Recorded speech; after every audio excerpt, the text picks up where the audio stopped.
Les copains, aujourd'hui, dimanche, c'est le vlog de la semaine, petite balade à Bastia, on avait des courses à faire et puis on a surtout le nettoyage de printemps à valider, à faire parce que c'est vraiment très crado.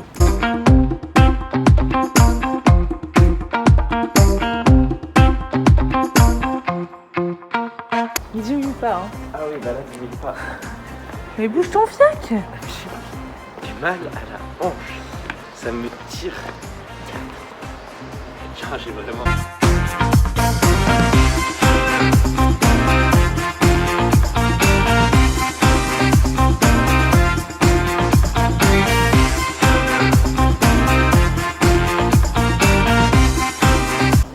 Pour les violeurs. Et là, on a les violeurs sont partout. Nos pères, nos maris, nos patrons, on fait quoi? On les tue tous. Éduque ton fils.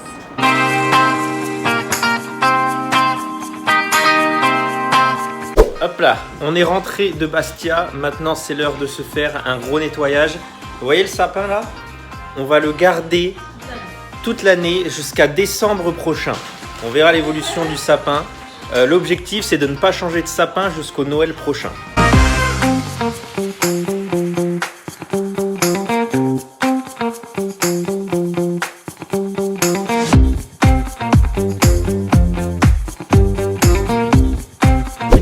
Du bloc niveau entraînement, on est à la fin des 6 semaines. Niveau de mes meilleures performances, alors ça, pour le coup, j'ai réussi à sortir un squat barre haute à 11 répétitions. Je pense que je suis à mon meilleur niveau en squat barre haute pour le coup. Au-delà de juste squatter avec la barre haute, je veux vraiment avoir un transfert vers mon squat barre basse qui a tendance à, quand ça devient lourd, à partir en good morning. Je me force à être bien gainé au niveau de mon bracing et surtout de rester en quadriceps. J'évite au maximum de partir en good morning parce qu'en soi, je pourrais mettre un petit peu plus lourd, faire un petit peu plus de reps. Je faisais un good morning, sauf que c'est difficilement transférable. 11 répétitions à 160 kg, plutôt content. Après, j'ai réussi à sortir un Larsen Press à 110 kg. Vraiment content là-dessus, d'autant plus que le Larsen Press, c'est un calvaire pour moi. J'ai aucune stabilité dessus. Du squat posé, j'ai terminé le bloc à 175, il me semble, pour 5 répétitions, si je dis pas de bêtises. Je suis vraiment content là-dessus, je me précipite beaucoup moins sur les pauses et surtout j'arrive à maintenir mon gainage tout en bas. Sumo deadlift, donc mon deadlift de compétition sur 4 répétitions RPE 9. Alors, j'ai fait 4 répétitions à 220 kg, c'est pas du RPE 9. Le problème, c'est que c'était du RPE 10, 11 sur le grip. 3 répétitions sans aucun problème. La 4e ne monte pas, ma main s'ouvre et j'ai grave le seum. Je tire en mix grip, mais sachez qu'en hook grip, j'ai tout autant de problèmes de préhension sur mon deadlift. Soit je dois améliorer mon grip, chose que je fais de manière spécifique et aussi en accessoire. Mais si ça ne bouge pas, je vais devoir faire avec et mon facteur limitant ne sera pas forcément ma force, mais plutôt mon grip. Mais en soi, plutôt content, sachant que j'ai jamais fait ça en mix grip. Le mieux que j'ai fait, c'est avec sangle et c'était 5 fois 220. Donc, en vrai, plutôt pas mal. Mon bench, le plus haut volume de la semaine, j'avais 8 fois 5 répétitions. C'est long, mais j'ai l'impression que c'est ce qui fonctionne sur mon bench. Après, je prends pas des temps de repos non plus très longs parce que finalement, la charge est relativement légère. Ça me permet juste d'accumuler assez de volume. Et enfin, pour terminer, le squat lourd 4x3 à 200 kg. Bon, j'étais assez cool, j'aurais pu mettre plus, j'aurais pu viser plus, mais comme dit, ce bloc il m'a surtout servi pour me remettre en confiance sur le squat, me réhabituer au squat, reprendre du plaisir au squat. Et là, pour ce nouveau bloc, je dois terminer avec 4 x 2. RPE 9 toujours, je pense que viser du 210, 212, voire 215 si je me sens très bien, ça pourrait être pas mal, à condition évidemment de se bouger un petit peu les fesses. Bon, là il faut qu'on parle déjà bonne année, premier jour de 2023, en tout cas au moment où je tourne cette vidéo. C'est le jour des résolutions, c'est le mois des résolutions. Faites des résolutions si vous arrivez à vous en tenir, parce que je vous connais les bougs qui sont pleins de résolutions, ils veulent changer le monde. On va apprendre une nouvelle langue, on va apprendre à jouer d'un instrument, on va faire du sport, plein de bonnes choses. La première semaine c'est super, on s'y tient, et puis bon, la vie vous rattrape et, au mois de février il reste vraiment plus grand chose si ce n'est votre gros ventre. Essayez de vous imposer des résolutions que vous êtes capable de tenir et surtout réalisables. Moi personnellement j'en ai 3. Après, il y en a d'autres, notamment d'un point de vue professionnel, où je veux vous apporter encore plus de choses, encore plus de contenu sur les réseaux, pour mes coachings, toujours plus qualitatifs, et continuer sur le rythme que j'ai commencé à m'imposer en cette fin d'année 2022. Sinon, sur le reste, c'est notamment d'un point de vue sportif que j'essaye de m'imposer 3 nouvelles choses. Déjà, avoir une moyenne de 10 000 pas à la semaine.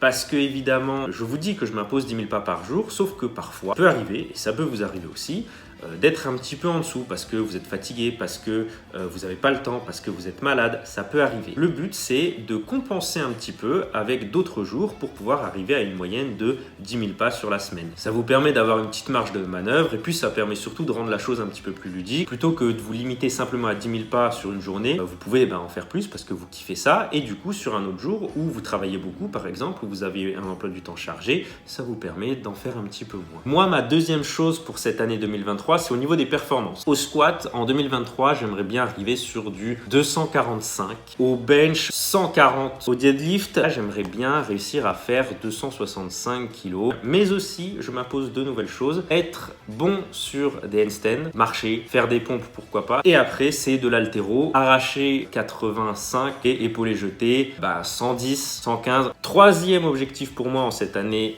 2023, c'est compter mes macros. Généralement, je tiens, quand je m'impose ça, 1 semaine, 2 semaines. Après, je sais à peu près à quoi ça correspond dans une assiette. Mais là, j'aimerais vraiment que ce soit très précis, très carré, toute l'année. Alors évidemment, il y a des jours où je pourrais pas, mais en tout cas, c'est le faire le plus possible. Pour pas me donner d'objectifs flous, faire le plus possible, ça veut rien dire. Je m'impose de compter mes calories et mes macronutriments du lundi au vendredi. Et le samedi, dimanche, je compte moins, ou du moins je fais à l'œil avec ce que je sais. Mais bon, on n'est pas forcément là pour parler de moi. Là, je veux surtout vous parler d'une chose, plein de choses. Je vous ai consulté sur Instagram en vous demandant qu'est-ce que vous voulez voir disparaître des salles de sport en 2023. D'ailleurs, si vous ne me suivez toujours pas sur Instagram, je vous invite fortement à le faire. J'ai des réponses, ma foi, sympathiques. Première chose déjà, ça concerne Basic Fit et beaucoup de choses vont concerner Basic Fit. Les bandes sonores, mettez de la vraie musique, je vous en supplie Basic Fit. Il y en a marre, c'est des sons à se foutre en l'air. Deuxième chose, les chômeurs qui vont à la salle aux heures de pointe. Quand c'est blindé à 17h, à 18h, à 19h, quand c'est l'heure de pointe où les gens rentrent du travail parce que les gens travaillent et que toi t'es là et que tu fais rien de ta journée et que tu viens à 17h juste parce qu'en fait tu t'es levé à 16h, s'il te plaît fais quelque chose et va t'entraîner le matin avec les vieux. Les salles de sport qui obligent les gens à mettre une serviette au développé couché. Alors là s'il vous plaît,